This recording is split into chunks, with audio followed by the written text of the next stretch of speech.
And if we look at the common issues that we're facing today, stress, anxiety, poor sleep, lack of energy. And so breath has been shown across the board to be one of the most accessible but also impactful means to impact emotional health through those channels. Feel it all to show up authentically. There's nothing more vulnerable than showing up authentically. And the strength that then comes with that when you allow yourself to do that, to not be affected by things in the same way, to have that regulation, to have that kind of understanding of yourself, and just be able to continue to show up in a way that's consistent for everybody around you.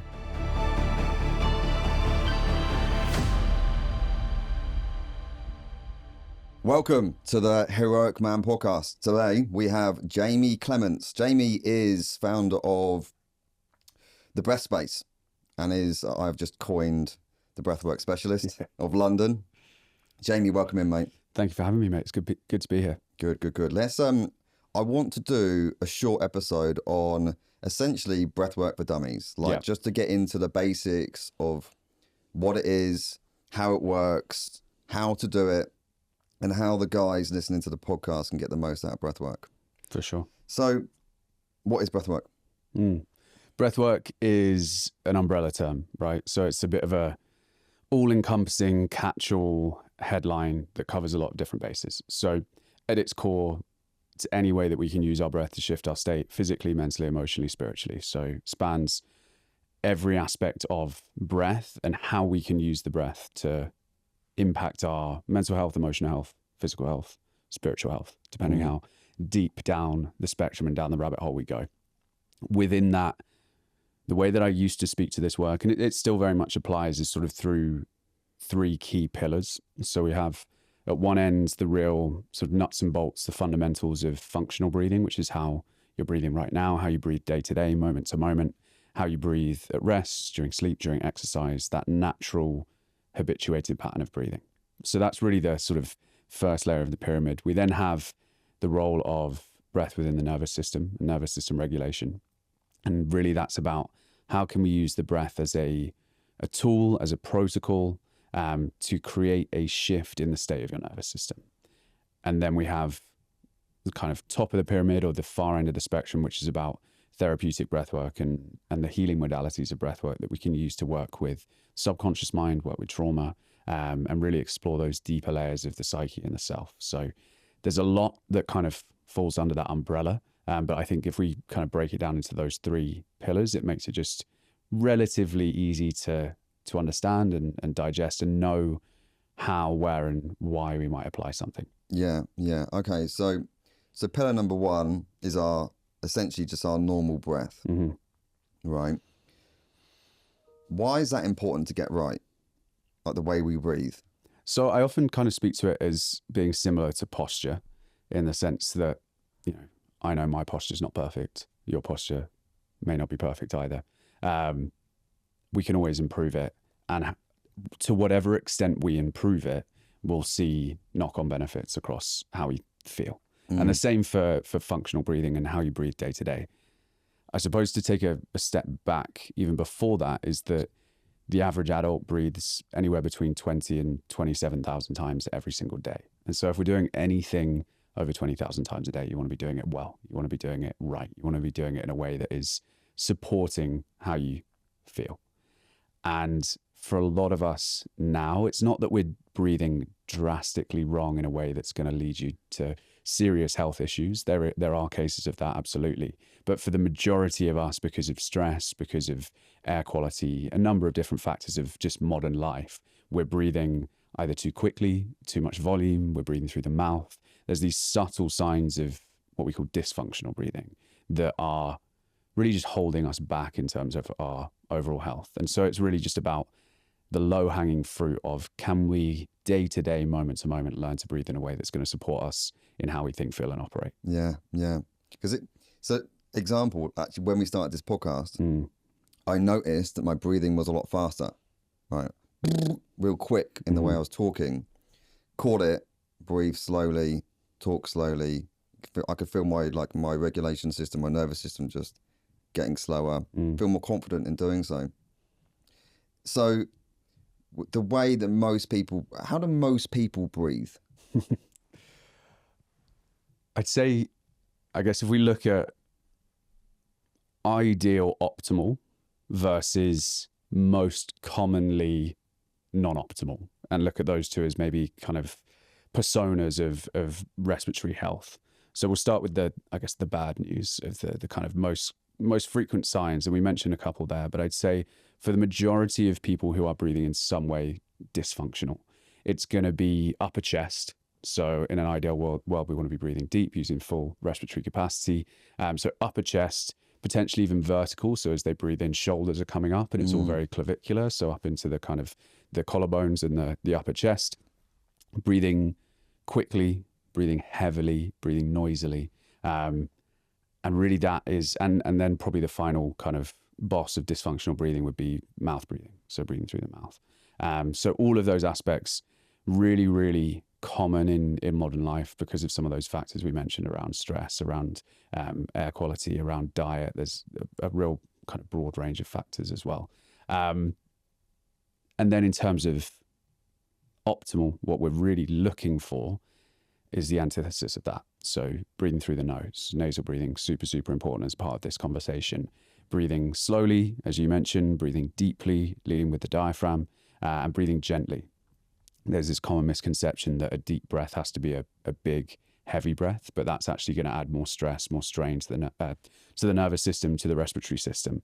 And so it's just about, can you slow your breath down? Can you make it more gentle? Can you breathe through the nose? And as you perfectly spoke to, you'll notice, even in just a few breaths of doing that intentionally, how your mind, your body, your whole system starts to respond and settle. Yeah, absolutely. It's like, it's intentional breathing. Yeah. And with, I guess, with this sort of functional breathing conversation, the real magic of the breath at the very fundamental principles is the fact that it can be both unconscious and conscious. We don't want to be thinking about every single breath that we take. No. But often if we are working on something, we have to start off from a place of being quite conscious and intentional with doing it the right way, so that eventually it becomes optimal unconsciously. And there's a bit of a journey there to go through where we have to go, okay, becoming aware that you're doing it in a way that isn't optimal, working on that to get to a point of ultimately what we might refer to as mastery, where it's happening without you having to think about it in the most optimal way for you. Yeah. Well, it's essentially habit building. For sure. And if, like, we just had a discussion, you're 31, I'm 37, we've been breathing a certain way for 30 odd years, it's not going to change overnight. You've got to be very conscious of the way that you breathe. For sure. And it's, as you said, kind of most people come into this a little later in life. There's a real ingrained physiological habit there. This is kind of psychological and physiological. And so working against that does take a bit of commitment, a bit of time, and that intentional conscious practice on it. Yeah, for sure. So sticking again just with our functional breath, if we're thinking about, as you mentioned at the start there, the benefits is physical, it's emotional, it's spiritual, and so forth.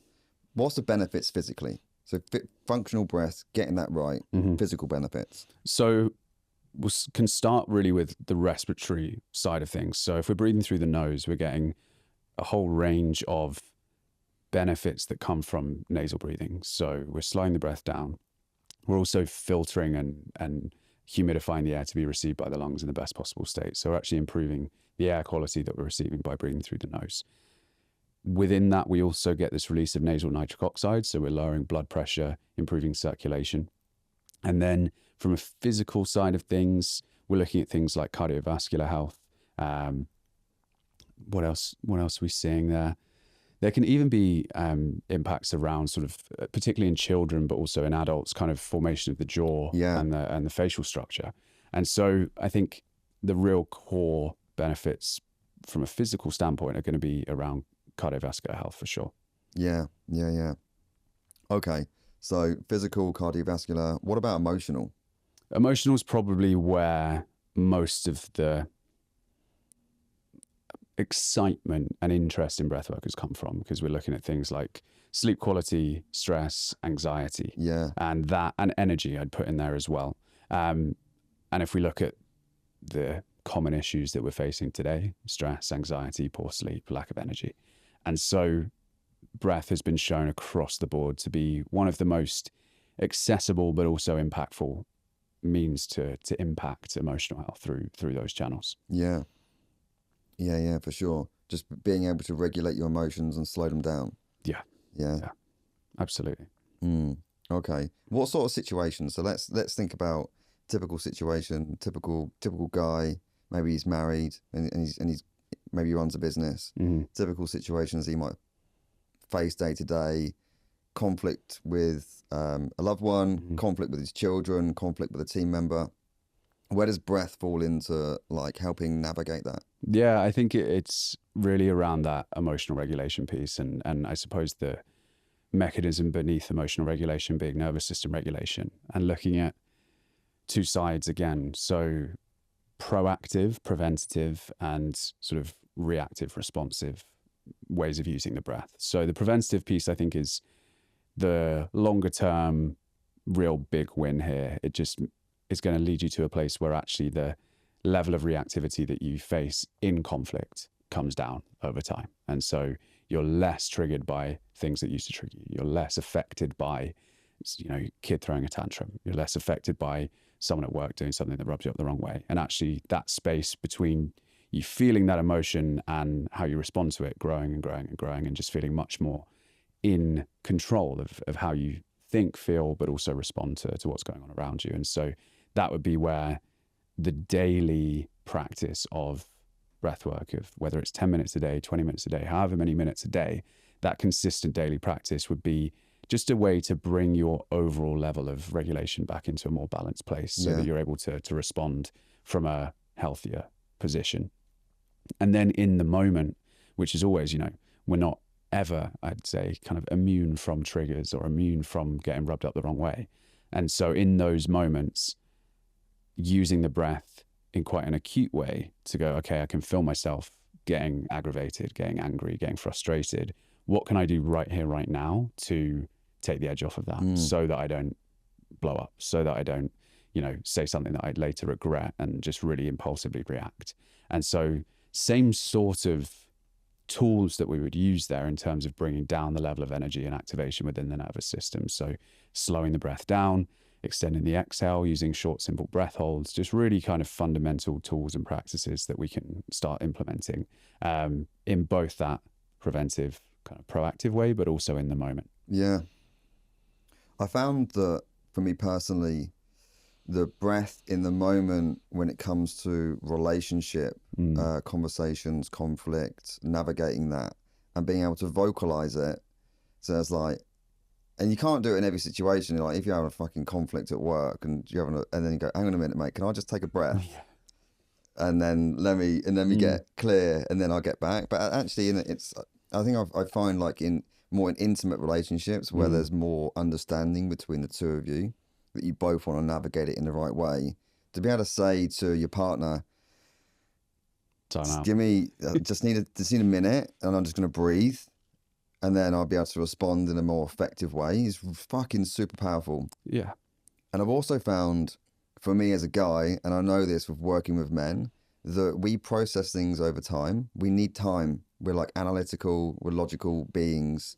And the more time we have to process a response, the better the response is going to be, rather than reactive, fuck you, or whatever comes out initially on a reaction.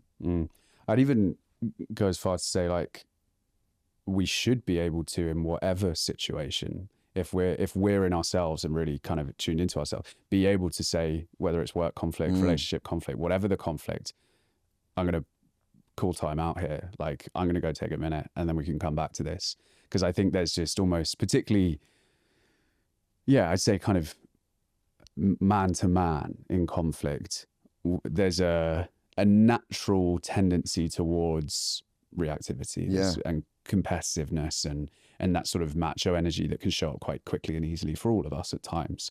And I think in those moments, it's almost more of a testament to where you can go, I'm going to take the responsibility here to put a pause on this. Otherwise, this is going to go in a way that I kind of regret or that I don't want it to. I think there's also a piece relationally, if we're thinking romantic and intimate relationships and parent kind of father-child relationships, where as a man in those scenarios, there is a sense, I'd hope for most men, that you do want to provide a stable, sturdy, secure kind of base of strength for the people around you. And actually this goes beyond just your home and family life. This could be anywhere. This could be work as a leader. This could be anything, actually, just to be that pillar of stability for people. It's certainly something that I strive to be. And your nervous system, I'd argue, plays more of a role in that than your intellectual capacity, without realizing. There's like this unspoken dialogue that is going on right now between our nervous systems, between anyone that you encounter, but particularly people close to you, because you're attuned to each other. And if you can bring a grounded, stable base to a challenging conversation or an uncomfortable situation for your kids, for your colleagues, for your partner, their nervous systems will feel that. Yes. And likely, you see this most obviously with children, as to how much they feed off of the state of a parent's nervous system. Yes. And so if you are frantic and hectic and rushed and urgent, your kid's going to spin out off of that. And then you go, well, that's why are they spinning out? You go, what responsibility are you taking for your role in that scenario? And it's the same in every one of our interactions. And so I think for men, for everybody, to be able to regulate yourself is such a powerful form of accountability and responsibility to go, I'm going to show up to this scenario in the best way that I can. And that will give me the capacity to handle whatever I'm faced with, even if this person isn't regulated. But also showing up like that gives that person a chance to also regulate. And so it's really just you're taking ownership of that situation, and that's super powerful. Yeah, absolutely. I did see a study last week on intimate relationships that when you form deep intimate relationships, you begin to sync with each other's nervous systems.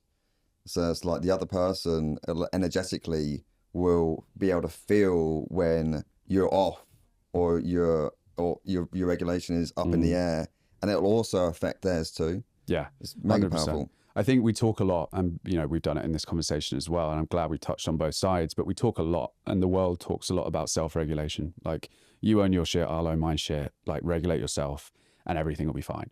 But actually co-regulation, which is what we're talking about here, is equally as important. Yeah. Actually, are you surrounding yourself with people who are also taking responsibility for themselves, but also in those moments for all of us where we're actually really struggling to regulate ourselves, have you got someone who can help you with that, who can support you with that, whether that's a partner, whether that's a friend, whoever it might be, to actually, in those moments where you're struggling, help you re-regulate and co-regulate through them feeling stable, and then being able to provide that for other people as well when you feel more stable. So I think it's much more a collective piece than solely an individual piece as well. For sure. But just going back to what you said a second ago about guys being conscious about regulating that and being the leader there for their own, for themselves, and then helping to lead other people. There's essentially the archetype of the king, right? But then there's the shadow forms of that. There's the tyrant and then the weakling. So it's like you can be a king, but you could be an aggressive king where it's just like what you're doing is ultimately for yourself and not for your people. And and I think, because I've seen that in leadership myself, when I used to work in corporate, there were guys that were managerial positions, which were so essentially kings in leadership positions, but would lead through aggression or force. Yeah, rather than lead through actual real leadership where they're side by side with you. Yeah, 100%. It's something that I was writing about a little while ago, this sort of difference between power over and power with. And I think that's a really key thing for people to think about in leadership and just in life, which is there's long been this sense that to have influence and to lead, there's this sense of power over, whether it's aggression, whether it's fear, whatever it might be, whether it's force, is actually going, the only way I can make someone follow is by forcing them to. Yeah. And actually real kind of empathy-led, regulated, balanced, grounded leadership is about power with, and it's that sort of standing side by side with people and using your power to support yourself and others, and sort of bring everybody up to your level, or to the same level. And I think that's a really subtle but important distinction as well. Hugely. In doing so, you raising your level of consciousness raises other people's levels of consciousness. For sure. Yeah, it's mega powerful. You read the book Power versus Force? Actually haven't. I think it's on my bookshelf. It's an incredible book. It's an incredible book, and in Power versus Force, like, he talks about the different levels of consciousness that we all go through as human beings, and the effect that it can have on your family, your children, but also your city and for nations. It's like someone in a real higher state of consciousness, for example, Jesus, right, or Mother Teresa or Nelson Mandela. You can affect an entire nation with their level of their essentially their state. And so if we draw that back into ourselves, our state can affect hugely our family and our teams and our businesses and the people around us. Absolutely. I always say this to retreat groups on retreats that I lead, which on the last day I'll be like, don't underestimate the ripple effect of the work that you're doing on yourself, because it can feel, when you're in that kind of environment, people there who are parents, who are partners, almost feeling a little bit guilty because it's for them. They're here for them. And I go, put that to one side, because you're not just here for you. And the fact that you're feeling that guilt shows that you're not just here for you, because you care deeply about the people in your life. And actually, the only way to show up in the way that you want to for those people is to do this kind of work for yourself and on yourself. And that ripple effect of, even I notice it when I've come back from experiences that I've done for myself, where it's not just actually my immediate kind of relationships. It's the stranger in the shop. It's the person that I don't get rage at when I'm driving on the road. Like it's those subtle things that then ripple out.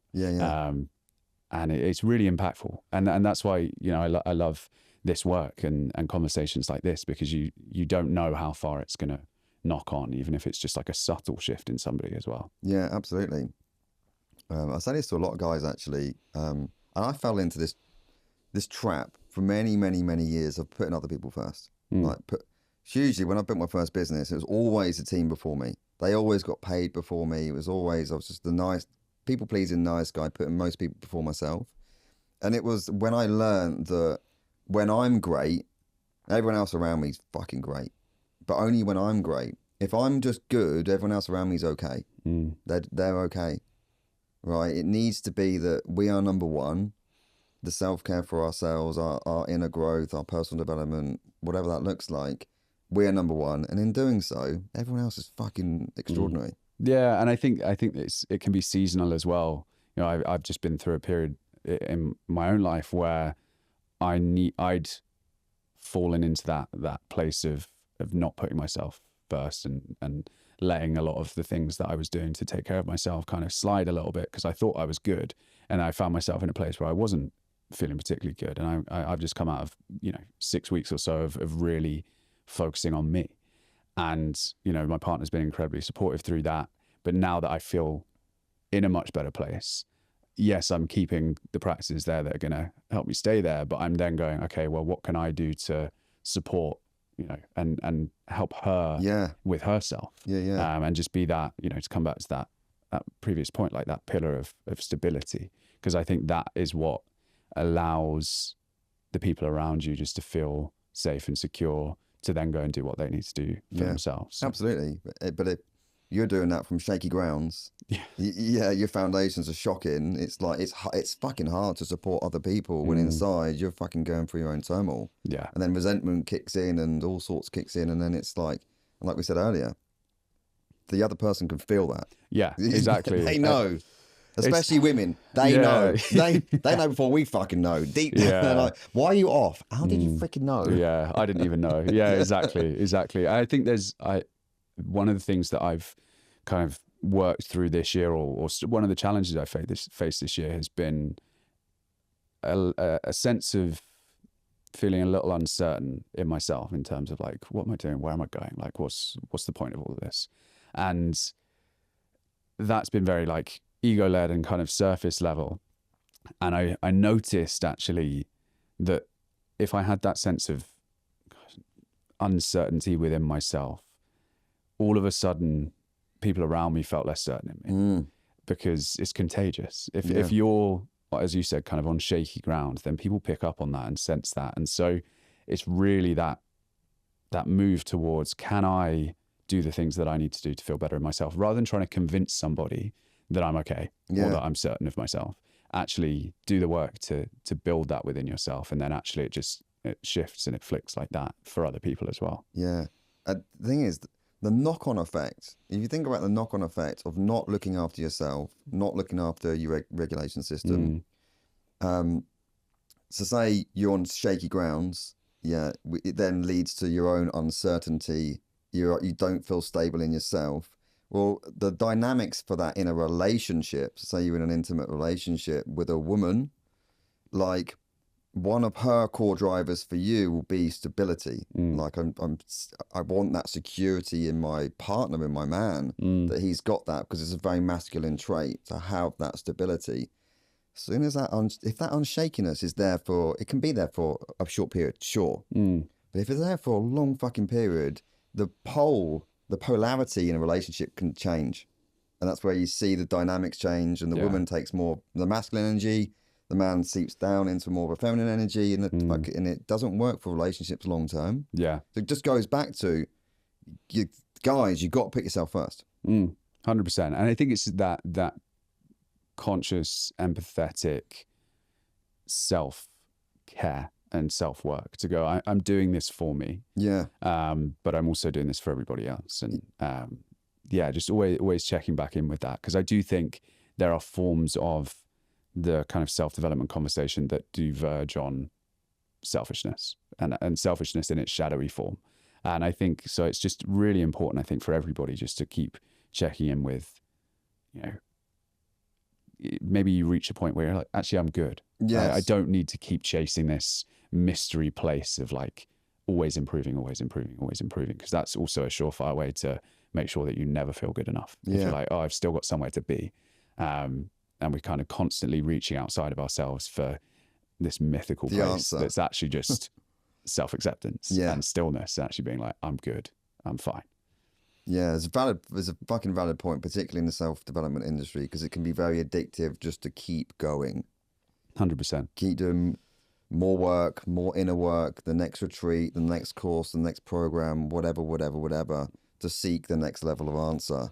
Well, it's what the industry is built on, right? Yes. You are broken, I've got the solution, come and pay me. Come to see my 3 steps, it's only cost you $997. Exactly, and then you never get an answer. And then it's like, but if you just sign up to the next thing, then you might have the answer. And actually the answer is that there's no answer. Like I always try and position my work as supporting people through the process that ultimately is life, and a retreat might form a small journey as part of a bigger journey, but actually really emphasizing the fact that there is no end goal. Like the end goal, if there is one, is to lean into self-acceptance so that you can just be good with you and have your own back, have other people's back, and just be able to move through life from a place of legitimate peace. I think that to me feels like the goal, rather than just perpetuating the cycle of you need fixing. Yeah. Yeah. Well, self-acceptance is your authenticity. And I think that's what we all crave for, is to be truly authentic, rip off all the fucking masks, get rid of it. Yeah. Be ourselves. Easier said than done, right? Fucking easier said than done. Yeah, because particularly if our egos have been there for a long time, in our 30s, 30 odd years, they don't want to go. Yeah, I found the event that we met at, the men's event, was the workout and the breath work and the panel, really interesting from that perspective, because I didn't realize, I was chatting to my mate Bradley, who was there afterwards. I hadn't realized how much internal sort of almost prejudice that I held around like male fitness kind of communities. Yeah. Because it's not really, I'm not a CrossFit guy. I'm not I don't do a lot of group workout stuff in that capacity with other blokes particularly. I do jiu-jitsu, but it feels quite different. And I definitely went into it expecting a lot more bravado, a lot more kind of mask up, real ego posturing. And by the end of the day, I was like, I couldn't have been more wrong. Yeah. Like the level of openness, particularly there, and I think it's massive credit to Pele, who organised the thing, the work that he's done on himself and the kind of people that he surrounds himself with. But I was definitely surprised, pleasantly surprised, but surprised at how open, how receptive, how aware those guys were. And I don't know why. I was not expecting it, but for whatever reason, I still had this maybe old view that, you know, if you're a CrossFit bloke or if you're, you know, someone who loves the gym, that there's that the ego might be a bit stronger than perhaps elsewhere. But I enjoyed being proved wrong for sure. Yeah, I learned the same lesson a few years back. Yeah. And I learned that my buddy Robert Glover, who wrote the book No More Mr. Nice Guy. Oh yeah. He taught me this. And when he first spoke about it, I didn't quite get it. Because he was like, Pete, the masculine men, we bring love. We give love. The feminine receives it. And he was talking to me about it in like big male scenarios. He's like, I love being around loads and loads of guys because there's so much love there. And I was like, yeah, I can intellectualize that. And when I started to experience it, hosting these big events with lots of guys, I'm like, fucking hell, the whole room is like, people drop the egos. The whole room is full of love, really, really giving. And I know for me, for many, many years, when I was married, especially, I was expecting my woman to give the love, to like bring all the love into the household. That was my expectation as well as where I've been brought up. But actually, as soon as I learned it was up to me to bring the love. And as soon as I brought that love in, because the masculine brings, he gives, then she would receive, and then it would flood. There'd be loads of love throughout the whole household because she would open up, right? And I learned that the same in men's spaces. Guys, they give. Yeah, I think it really speaks, for me at least, to in spaces like that, how much men want to drop the mask, but struggle to until they're given almost a space to do it. But when they are given the space to do it, it happens quickly. And then it happens collectively. And everyone's like, oh, it's like a collective sigh of relief. Fucking hell, Jesus, like I can relax. Because I think there is this pressure. And it's something I think about a lot with Stoicism as a concept and as a philosophy, because I think somewhere along the way, it got muddled and we interpreted Stoicism as this like stiff upper lip, non-feeling piece. I think it's like cutting yourself off from your feelings rather than actually emotional mastery, which is the capacity to feel it all and still remain relatively balanced, and give yourself space to feel, but also hold that and be strong and stoic within that. And so I think it's this slight legacy of that where we feel a pressure to show up unwaveringly without feeling. And then we end up repressing stuff and repressing stuff and repressing stuff and wondering why we feel so terrible. Yeah. And so I think it's just actually rewiring and rewriting this concept of, you know, openness. And, you know, I know people get rubbed up the wrong way by the word vulnerability, but real vulnerability of the capacity to feel it all, to show up authentically. There's nothing more vulnerable than showing up authentically. And the strength that then comes with that when you allow yourself to do that, to not be affected by things in the same way, to have that regulation, to have that kind of understanding of yourself, and just be able to continue to show up in a way that's consistent for everybody around you. 100%.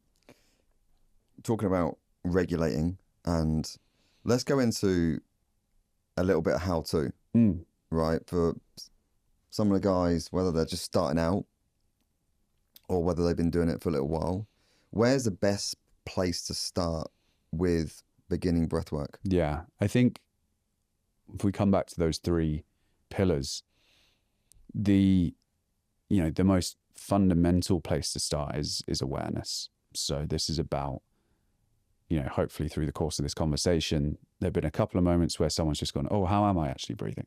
You know, what is my breath doing? And whether it's been 30 years, 40 years, 50 years of never having done that, to do that is quite a powerful first step. And all of a sudden you just realize, whether it's when you feel good, whether it's when you feel shit, whether it's when you feel tired, anxious, angry, whatever it might be, how are you breathing? And you just start to notice that you start just checking in with it more as a bit of a reference point as to how am I feeling. And often for me, a powerful place as well is if I'm not quite sure what's up, if I'm just like, oh, I don't feel my best, but I can't quite put my finger on why.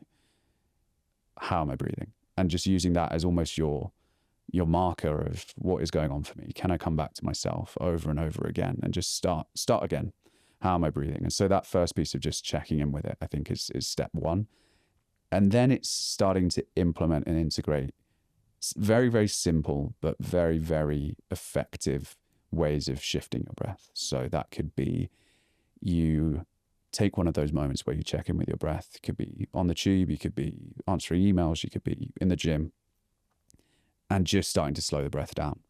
Starting to, again, maybe for the first time, consciously, intentionally engage with your breath. All of those principles of functional breathing, of breathing slowly through the nose, deeply, gently, just starting to gradually slow it down and noticing how that feels, noticing how the body responds, how the mind responds. There are, we could list off technique after technique, but I think those two are probably the starting point. The only thing I'd probably throw in there as an extra piece is probably my go-to in terms of regulation techniques of extended exhale breathing. Really simple. I would usually go in through the nose, blow the exhale out of the mouth, make the exhale longer than the inhale. If we make our exhale longer than our inhale, then heart rate starts to slow, nervous system starts to settle, and your whole body just starts to decompress. Yeah. And so that one, if people just want like one thing, don't want to overcomplicate it, that would be kind of where I would start people. The awareness, gently slowing your natural breath, extended exhale breathing. Yeah, absolutely. The extended exhale is such an easy one just to calm down. Yeah. Just to chill out internally. Yeah. Yeah. It's universal. Yeah. Like there aren't many people. Yeah. I'm yet to find a person, rather than saying everybody, I'm yet to find a person in 6 years of doing this work who doesn't feel better in whatever form that is, more balanced, more calm, less anxious, from doing 3 to 50 cycles of that breath. It seems to be the one that scratches most itches, particularly at a time where most of us are struggling with stress and anxiety in some form. Yeah. What about for mental performance and energy enhancement focus? So this is where I guess we're talking about these two levers that we have with the breath within the nervous system. Extended exhale, very much kind of the brake pedal. And then we've got this other side, which is how do we introduce a level of activation into the nervous system to create energy, to create focus, to create flow.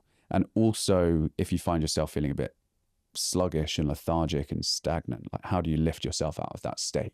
And so this is where we'd go with something a bit quicker, a bit more active, a bit more, let's use the term lightly, a bit more aggressive in terms of how we would breathe. So something like at probably the more extreme end of that spectrum, like the Wim Hof method, sort of super ventilation, where it's in and out of the mouth, really starting to build that charge within your system. But anything around that where you're breathing quicker, at more volume, I really like a sort of, we call it like a power breath in through the nose, out of the mouth, where it's just really starting to create that energy. And then also a really, really kind of universally famous one of box breathing, which is a bit more about balance and focus rather than energy and focus. So for anyone who's not familiar with it, in for 4, hold for 4, out for 4, hold for 4. And that's just going to help to bring you into a really nice kind of centered state. Those little breath holds help to just increase clarity and focus in the mind as well. So any of those where we're just starting to build the energy, but also sort of rebalance and refocus as well. Yeah. I said to some of my guys this morning, I was talking to Jamie, got any questions for him? And there's a few that came through, but one of the interesting ones, because a number of the guys in one of our groups, they are focused on their performance, their mental performance, and one of them asked about how to optimize his HRV. Is there any? Would you suggest anything around that for optimizing that sleep performance? Yeah, it's an interesting one with HRV, because it's so HRV, heart rate variability, is probably our best measurable metric of autonomic nervous system regulation. So all the stuff we talked about balance and focus and calm. One thing that I would say, kind of my real blunt answer to that question would be, the more that you obsess over your HRV, the worse your HRV is going to become. I'm a firm believer that we're too obsessed with our health, and it's actually, what did I write yesterday? No amount of biohacks will overcome your obsessive stress about your health. Yeah. And so that's probably the first piece. But if we wanted to go, right, what could you do if you wanted to improve HRV, would be a lot of the stuff that we talked about. So typically low HRV is where we're seeing poor autonomic regulation, usually chronic stress, poor sleep, things like that. And so if we wanted to increase HRV, we'd want to move towards greater regulation. So if you are chronically stressed, anxious, low HRV, then extended exhale breathing, box breathing, anything that's more balancing, a daily practice of 10 to 20 minutes, 30 minutes, 40 minutes, depending how much time you've got.